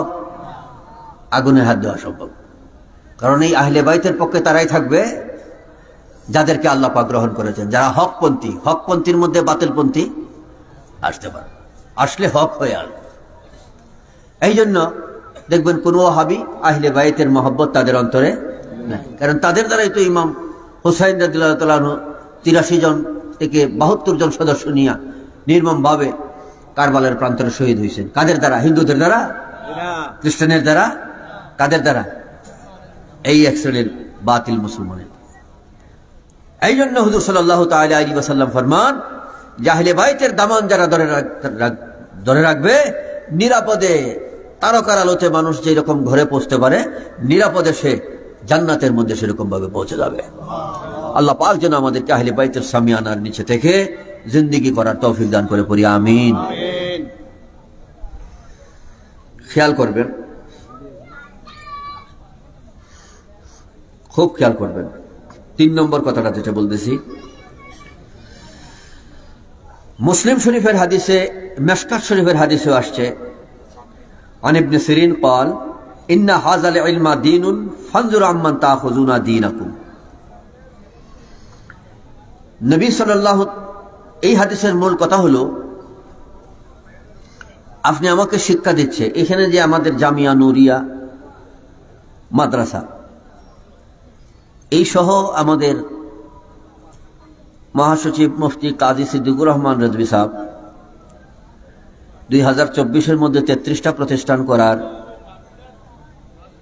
এবং জীবন শেষ অবধি এই লক্ষ্যে পৌঁছা যে 63টা প্রোগ্রাম, 63টা মাদ্রাসা করা, আল্লাহ যদি আরো তৌফিক দেয় আলহামদুলিল্লাহ। এই যে প্রতিষ্ঠানগুলো করা, এগুলোর লক্ষ্য উদ্দেশ্য কি? আপনারা আকলমন্দরা ইশারা বাসাত জ্ঞানী ব্যক্তিবর্গ যারা বুঝতে পেরেছেন, ঈমান যদি সহি থাকে তাহলে আমল কবুল হয়। এরকম 32টা হাদিস আমার নখদর্পণে আছে যে ঈমান যখন ঠিক থাকবে তখন আমল কবুল হবে, ঈমান যদি ঠিক না থাকে তাহলে কোনো আমলই কবুল হবে না। না কোরআন পড়া, না হাদিস পড়া, না নামাজ, না রোজা, না হজ, না যাকাত, না টুপি, না দাড়ি, না পাগড়ি, কোনোটাই কবুল হবে। তো ঈমান রেখে, ঈমান সহি রেখে নেক কাজ করা। এই জন্য হুজুর সাল্লাল্লাহু তাআলা আলাইহি ওয়াসাল্লাম শিক্ষা দীক্ষা কিরকম হবে, কিভাবে হবে, জ্ঞানের শহর হলো নবী মুহাম্মদুর রাসূলুল্লাহ। তিনি চেয়ে মহাজ্ঞানী, তিনি চেয়ে বড় বৈজ্ঞানী, মহাজ্ঞানী কেউ আছে? কাজেই পৃথিবীর শিক্ষা ডিপার্টমেন্ট, পৃথিবীর শিক্ষা বিভাগ কিভাবে পরিচালিত হবে, কিভাবে শিক্ষার লেনদেন হবে, এ মর্মে হুজুর পাকের অনেক বাণী আছে।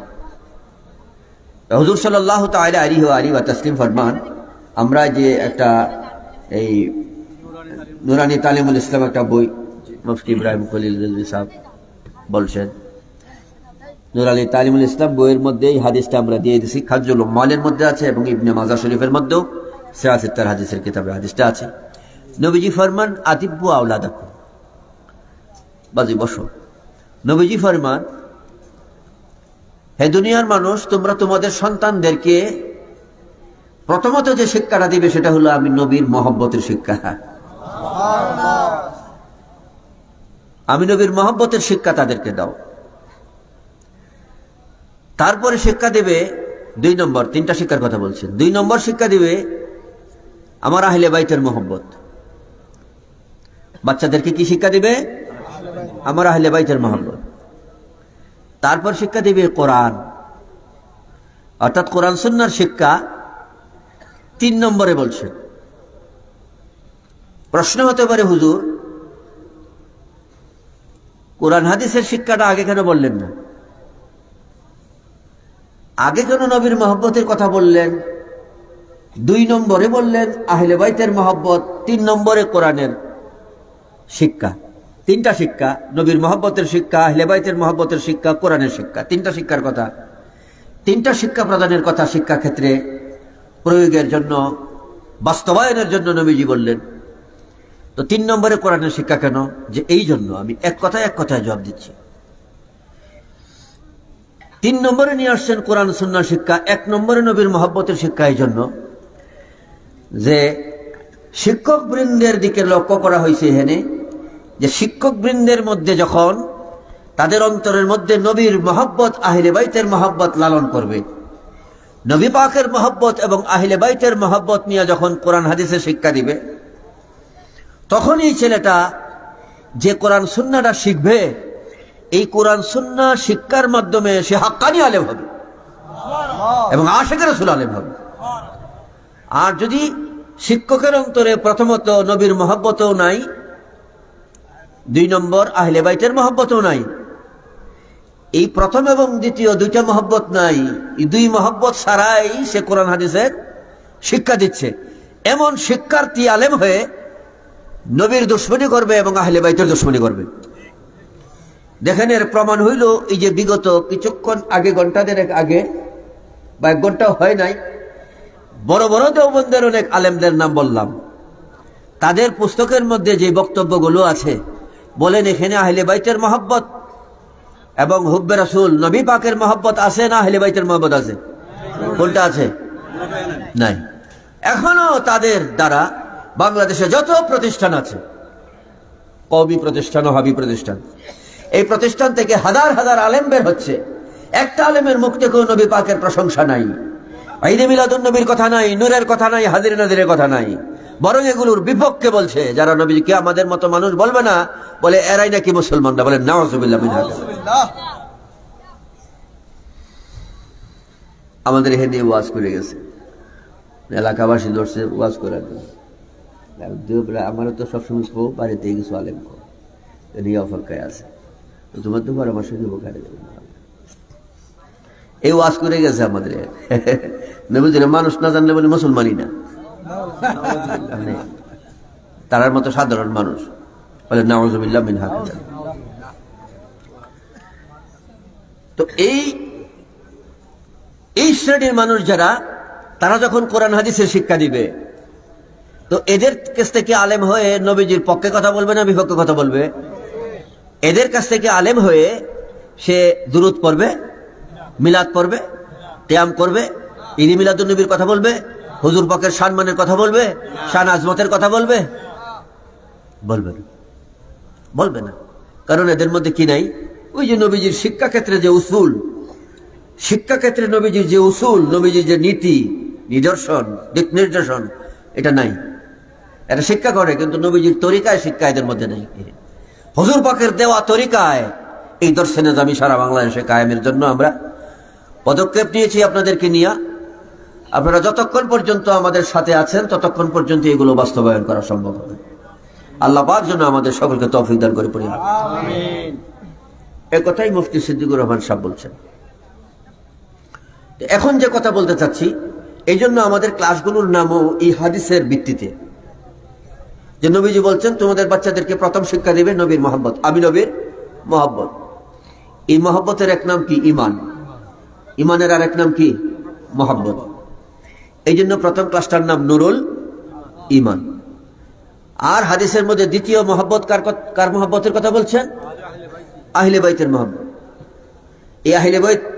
এই আহলে বাইতের অর্থ হলো নবী পরিবার। এই পরিবারের অর্থ হলো আইল, আইল ওখান থেকে আইলাম, মানে দুই পরিবার। আমাদের হুজুর সাল্লাল্লাহু তাআলা আলাইহি ওয়াসাল্লামের কাছে হুজুর পাকের পরিবারও যেমন পরিবার, হুজুর পাকের কাছে এরকম আদরের ছিল তিনি সাহাবায়ে কেরাম, ওইটাও একটা পরিবার। এই দুই পরিবারকে নিয়ে নুরুল আইলাইন বুঝে গেছে। এই হাদিস অনুযায়ী আমাদের নাম। আমিও বলি আমার যে একটা পরিবার আছে, আর সাথে আছে আমাদের দরকার যারা আশিকিন, জাকিরিন, মুরিদিন, মুহিব্বিন, ওইটাও পরিবার। এই দুটি আমাদের পরিবার। আল্লাহ পাক যেন আমাদের সকলকে একসাথে হাসর নসর করার তৌফিক দান করে পড়ি আমিন। খুব খেয়াল করবেন, 3 নম্বরে হাদিসের মধ্যে বলছে কোরআন শিক্ষা দেওয়ার জন্য। এই জন্য ক্লাসটার তৃতীয় নাম হলো নুরুল কোরআন। তারপরে ব্যাপক কিতাবের ক্লাসগুলো ভিন্ন নামে তো আছে। এই শিক্ষা বিষয়ক সম্পর্কে হাদিস শরীফে, মুসলিম শরীফ এবং মিশকাতের কিতাব সহ আর অন্যান্য হাদিসের কিতাবে আসছে যে কিভাবে শিক্ষা গ্রহণ করব। শিক্ষা গ্রহণ নিয়ে একটা কথা আসছে, যে বলছে ফানজুরু আম্মান তাখুযুনা দীনাকুম।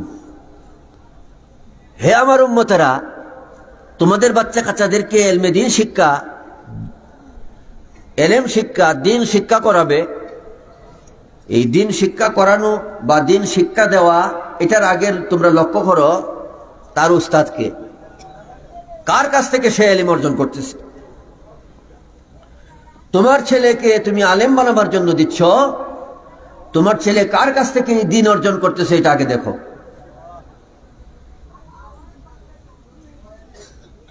খুব বুঝবেন, উস্তাদ যদি কাদিয়ানি হয়, আপনার সন্তানকে দিলেন মাদ্রাসায়, ঘটনাক্রমে আপনি খোঁজ দিলেন না যে মাদ্রাসাটা কি ধরনের মাদ্রাসা, ভর্তি করে দিচ্ছেন আর কি, তো কোরআনই তো পড়াবে, হাদিসই তো পড়াবে। অনেক গার্জিয়ানের মধ্যে এই কৌতূহলটা, কিন্তু এই মানসিকতাটাও আছে। এই মাদ্রাসা দিলে কি আর ওই মাদ্রাসা দিলে কি, দুটোর মধ্যেই তো কোরআন হাদিস পড়ায়, বলে কিনা? তো দিয়া বসলেন কাদিয়ানি মাদ্রাসায়, কারণ ওরাও নামাজ পড়ে, ওদের মাথায় টুপি আছে, দাঁড়িয়ে আছে, এরাও কোরআন পড়ে, তারাও কি কোরআন পড়ে। ওই মাদ্রাসায় দিয়ে দিলেন, তো আপনার ছেলেকে যে ওই মাদ্রাসায় দিলেন, আপনার ছেলে আর সুন্নি থাকবে না কাদিয়ানি হবে? সেও বলবে নবীর পরে আর নবী আসলে কোনো সমস্যা নাই। তো আপনার ছেলেকে যদি কওমি মাদ্রাসায় দেন, তো ছেলে কি হবে? কওমি। রাফিজি মাদ্রাসায় দিলে কি হবে? রাফিজি। জবরিয়া মাদ্রাসায় দিলে হবে জবরিয়া। আর যদি খারিজি মাদ্রাসায় দেন তাহলে হবে কি? খারিজি। আর যদি একটা সুন্নি মাদ্রাসায় দেন তাহলে আপনার ছেলে হবে সুন্নি এবং আশিকে রাসূল। কাজী বাচ্চা দেওয়ার আগে দেখতে হবে, এটা আমি রেজভি বলতেছি না, আমি বলতেছি না, হাদিস বলতেছে, যে বাচ্চা দেওয়ার আগে কার কাছে দিচ্ছ, তার উস্তাদ কে, ওটা আগে দেখা দরকার। সে উস্তাদকে এটা আগে দেখা দরকার। এখানে আরেকটা সূক্ষ্ম বিষয় আপনাদের কাছে রেখে যাচ্ছে, সেটা হলো আসসানাদু মিনাদ দ্বীন। সনদ এটা দ্বীনের একটা অংশ। যে কথা বলছি কেন, পূর্ণ বিশ্লেষণ না দিতে পারলেও অল্প কথায় আপনাদেরকে ধরিয়ে দিতে চেষ্টা করছি। সেটা হলো এই, হঠাৎ করে এক ভদ্রলোক আইসা বলল কওমি অঙ্গন থেকে, কওমিদেরকে ছেড়ে আইসা একদম খুব, এটা আমার মুফতি বাজি ইব্রাহিম খলিল রেজভী, উনি আপনারাও বুঝবেন, কিন্তু উনি ভালো বুঝবেন, উনি ওর পাশে দীর্ঘদিন যাবৎ ছিলেন, বহু ওয়াহাবি উনিও লালন পালন করছে, আমিও করছি।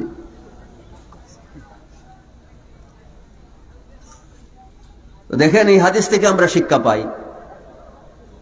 হঠাৎ করে এক কওমি অঙ্গনের হুজুর আইসা বললো, আইসা আমাদের মহাসচিবের কাছে তওবা কইরা পরে এই জামিয়া নুরিয়ায় শিক্ষকতার মধ্যে লেগে গেল। আমি বলবো যে না, তাকে গ্রহণ করা যাবে না, কারণ এই বাজারে আমি দীর্ঘদিন যাবৎ সফর করেছি, গ্রহণ করা যাবে না। হঠাৎ করে সে সুন্নি হয়ে গেছে, হঠাৎ করে তাকে কোলে নিব না, ভুল হবে, মারাত্মক ভুল হবে। এখন আমাদের দেশে, বাংলাদেশে বহু লোক হঠাৎ করে সুন্নি হয়ে গেছে, অথবা সুন্নি হয় নাই, হঠাৎ করে সে শানে রাসূলের, শানে রাসালাতের অনেক কথাবার্তা বলছে। আর আমার কিছু সুন্নি ভাইয়েরা আবেগবশত তার প্রশংসাও করছে। তার মানে সাপ কিন্তু ধরলে মানে তুলতুল মনে হয় না, সাপ ধরলে কি লোহার মতো শক্ত লাগে? ধরলে একটু মানে আরাম আরাম বোধ হয় না, নরম সফট বোধ হয় কিনা? নরম। আসলে উপর দিয়া সফট আর কি, কামড় দিলে তো কামড়টা কি না, সফট না, কামড়টা বিষাক্ত। বুঝছে? কাজেই খুব সতর্ক থাকতে হবে। আসসানাদু মিনাদ দ্বীন। এই জন্য আমি বলছি, একটা লোক হুট করে এসে পড়লো, আমি সুন্নি হয়ে গেছি, আমি খুব আশিকে রাসূল হয়ে গেছি, আপনার মাদ্রাসা আমি পড়াবো, মাদ্রাসা ধ্বংস করতে পারবো। হাদিসে আসছে তাকে সনদ দেখতে হবে।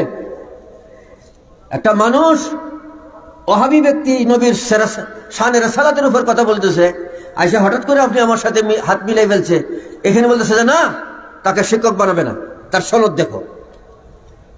সনদ কি?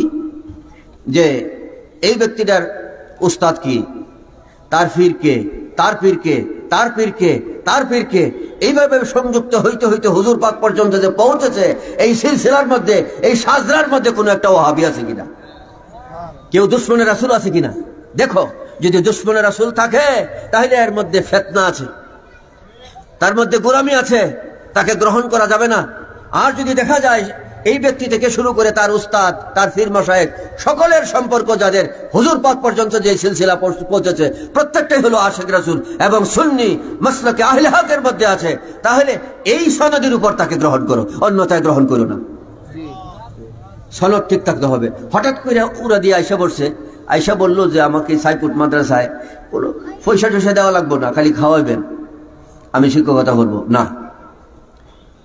আমি কয়দিন থাকবো তো জানি না, 63 প্রোগ্রামের প্রতিষ্ঠানের আগেই তো মাওলার মর্জি হইলে চলে যাইতে হবে, কিন্তু এই বিষয়গুলো আমাদের জেহেনে রাখতে হবে। আমরাও টেস্ট করছিলাম, কিন্তু হয় না তো বাজি। অনেক মৌলবীরই তো দেখলাম। আল্লাহ পাক যেন আমাদেরকে বোঝার তৌফিক তরক্কি দান করে, পড়ি আমিন। এই জন্য একটা আফসোসের কথা বলছি, আমি সুনামগঞ্জ এক সময় সিলেট অঞ্চলে খুব যাতায়াত করতাম, তো সব যাতায়াতই বন্ধ, এই দূরের প্রোগ্রামগুলো খুব কষ্ট হয়। আর কুমিল্লা তো আইসে বলি যেন কুমিল্লা আমার দেহের একটা অংশ, এখানে আছে, বাড়িও আছে, প্রত্যেকটা বাড়ি যেন আমার বাড়ি, এতটা মহব্বত। এখানের দূরত্বটা শরীরে লাগে না, আইসে বলি। তো যাই হোক, তো ওই বেটার এখানে একটা বাচ্চার জন্য দোয়া চাইছে, আমি বাজি দোয়া করি, নামও বলে দিছিলাম। তো বাচ্চা হয়েছে, ছেলে হয়েছে, হইলে পরে তো আমি কয়েক বছর যাই না, তো আমি বাচ্চা হওয়ার আগে বলছিলাম মাদ্রাসায় পড়াবেন, আলিম বানাবেন। কথা রক্ষার্থে ওই বাচ্চাকে ভর্তি করাই দিছে একটা মাদ্রাসায়, কমি মাদ্রাসায়। উনি আর বুঝে না, এতটা বুঝে না, আর বুঝলেও এমন একটা অবস্থা যে আশপাশে কোনো সুন্নি মাদ্রাসা নাই। তা আমি পরবর্তী বছর গেলাম, তো ছেলেটা এই বেটার কাছে জিজ্ঞাসা করলাম যে ছেলে কোথায় আপনার? তখন জিজ্ঞাসা করলে ওনার চোখ দিয়ে পানি আসতে শুরু করলো, চোখ দিয়ে পানি আসতেছে যে বাগান, আমি তো এই ছেলে পেটে আসার আগে আপনার কাছে আরজি করছিলাম, ছেলে আল্লাহ দিল, আপনি বলছিলেন আলেম বানানোর জন্য, আমার আশপাশে তো মাদ্রাসা নাই, আমি গত বছর একটা গত বছর মিহিনে মাহফিল হয়েছে, মাহফিলের আগে মাদ্রাসায় ভর্তি করেছি 3 মাস আগে। পরে মাহফিলের 2 দিন আগে আমি বাচ্চারে আনার জন্য গেলাম, তো সে আসে নাই, বলছে পরীক্ষা বা এটা সেটা, শিক্ষকরা দিচ্ছে না। আচ্ছা রেখে এসে বসে দিত পরীক্ষা বা শিক্ষকরা দিচ্ছে না। এখন এই তারিখে আমি ফোন দিছি আসার জন্য, এখন আসবে না। যে কেন আসবে না? বলতেছে বাজান আমি নাকি বেদাতি কাজ করি। তারা জিগাইলাম তোমার 1.5 বছর 2 বছর পুরোপুরি হয়েছে না, ভর্তি করলাম, তুমি আমার কি বেদাতি কাজ করি বলতেছো? তোমরা দাঁড়ায় যে মিলাদ পড়ো, দাঁড়ায় যে কিয়াম করো, বেদাতি কাজ করো। বলেন তো, সবে মাত্র মাদ্রাসায় ভর্তি হয়েছে, পুরোপুরি 2 বছর হয় নাই, বাবারে বলতেছে বেদাতি কাজ করে। তা আমি ফিরি মুরিদির একটা সম্পর্ক মহব্বত আছে না, একটা অধিকার তো আছে, এই অধিকারে তারে আমি কতক্ষণ ধম খাইলাম, মানে খুব বেশি রাগ আসছে, এই পর্যন্তই তারে দম খাইলাম। বললাম যে শেষ পর্যন্ত তারে বললাম এই মাদ্রাসা থেকে প্রয়োজনীয় স্কুলে দেন। না না, বিষয়টা কি, এমন বাচ্চা যখন এই ভুলটা যখন আমি করব, তো ওনাকে বললাম যে এই বাচ্চা যদি এখানে থাকে আপনার জানাজার নামাজে দোয়া পড়বে না, বলবে এটা বেদাত। আরে যখন দোয়া করা প্রয়োজনের সময় বলবে বেদাত।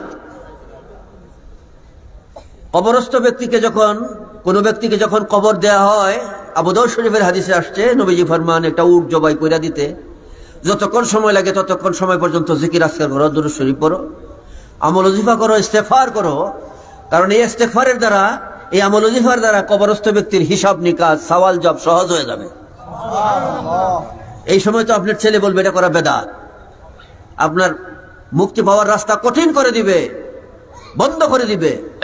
যেখানে দোয়া দরকার হেনি বলবে বেদাত, জানাজার সময় বলবে বেদাত, কবরে রাখার সময় বলবে বেদাত, কবরে রাখার পরে বলবে বেদাত, দোয়া করার সময় বলবে বেদাত।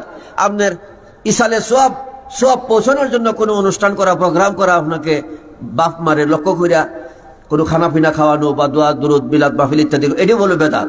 তো এই বাচ্চাকে আপনি এখানে পড়াবেন কেন? এর গরুর ঘাস কাটতে পাঠান, এই মাদ্রাসায় পড়াবেন কেন? এই জন্য বলছি বাজি, আপনার ছেলে যদি সুন্নি মাদ্রাসায় হয়, এ আপনার ইহকালের এবং পরকালের উভয় কালের সম্বল হবে, নাজাতের বড় জরিয়া হয়ে যায়। একটা আলেম যদি কোনো এলাকায় কদম রাখে, ওই আলেমের সাদকায় বরকতে এই এলাকার 40 দিন পর্যন্ত কবরের আযাব আল্লাহ পাক মাফ করে দেয়। আকায়েদুন নাসাফির মধ্যে এই মর্মে অনেকগুলো কথা আসছে। এমন যদি হয় দুনিয়ায়, একটা আলেমের ফজিলত যদি এই হয় দুনিয়ায়, যে কোনো এলাকায় কোনো একটা ছাত্র, কোনো আলেম কদম যদি রাখে, এই আলেমের উসিলায় আল্লাহ পাক এই এলাকার 40 দিনের কবরের আযাব মাফ করে দেয়। তো 40 দিনের কবরের আযাব যদি দুনিয়ায় আল্লাহ পাক মাফ করে দেয়, আলমে বরজখবাসীর কবরের আযাব মাফ করে দেয়, এবং এটা প্রমাণ দুনিয়া আল্লাহ রাখছেন। এই ব্যক্তি যখন হাসরের মাঠে যাবে, তখন তার পদমর্যাদা, তখন তার ফজিলত, তখন শান, তার শান কত বেশি হবে আপনারা বলেন। আপনারা যারা এই জামিয়া নুরিয়া মাদ্রাসাকে মহব্বত করবেন, মনে রাখবেন তাদের মহব্বতের সম্পর্ক আমার সাথে থাকবে। আপনাদের উপার্জনের একটা অংশ যদি জামিয়া মাদ্রাসায় থাকে, এই অংশটা জমা হবে মাবুদের কাছে। কোরআন শরীফে আসছে মা তুকাদ্দিমু লিআনফুসিকুম, শুকরিয়া, ভালো আছে, যে তোমাদের ভবিষ্যতের জন্য, আগামী দিনের জন্য তোমরা কি পাঠিয়েছো। এই যে আপনারা টাকা পয়সা মাদ্রাসার জন্য দিচ্ছেন, শুধু জামিয়া নুরিয়াতেও না, এই নেত্রকোনা জামিয়া ইলমে মদিনাতেও আপনারা হাজার হাজার টাকা কোরবান করছেন। এই সমস্ত পয়সাবাজি, এই পয়সাগুলোকে খরচ বলে না, এগুলোকে বলা হয় জমা। এগুলোকে কি বলা হয়? জমা। যেমন ব্যাংকে রাখেন, ব্যাংকে পয়সা রাখলে খরচ হয় না জমা হয়? জমা হয়। তো এই মসজিদ মাদ্রাসা আখেরাতের খাতে যে পয়সাগুলো মানুষ ব্যয় করে, এগুলোকে ব্যয় বলে না, এগুলোকে বলা হয় কি? জমা।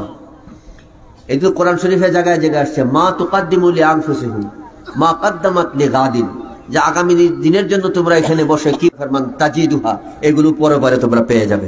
সুবহানাল্লাহ, সুবহানাল্লাহি আলাইহি ওয়াসাল্লাম। মাবুদ যেন আমাদের সকলকে বোঝার তৌফিক তরক্কি ফায়জান দান করে পড়ি, আমিন। তো আজ শেষ কথা হলো মহব্বত আর ইবাদত, এই দুই জিনিস যার মধ্যে থাকবে আল্লাহ ফরমান সে আমার ওলি হয়ে যাবে, ওলি হয়ে জিন্দেগি করবে, ওলি হয়ে কবরে যাবে, কবর বেহেশতের বাগান হয়ে যাবে। আর এই সময়টার মধ্যে কবরে যাওয়ার আগ পর্যন্ত যে সময়টা, এই সময়ের মধ্যে যেন ভাইরাস যুক্ত না হই আমরা, এই জন্য একটা মেডিসিন খেয়াল রাখতে হবে। নবীজি যেটা বলছেন যে ইয়াকুম ওয়া ইয়াহুম, এদের থেকে দূরে থাকা এবং এদেরকে দূরে রাখা। আল্লাহ পাক যেন আমাদেরকে বুঝার তৌফিক দান করে পড়ি। যিনি আসলে ঈমান রূহে কুরআন মকসদি নবী पर करे होकर सलातु सलाम।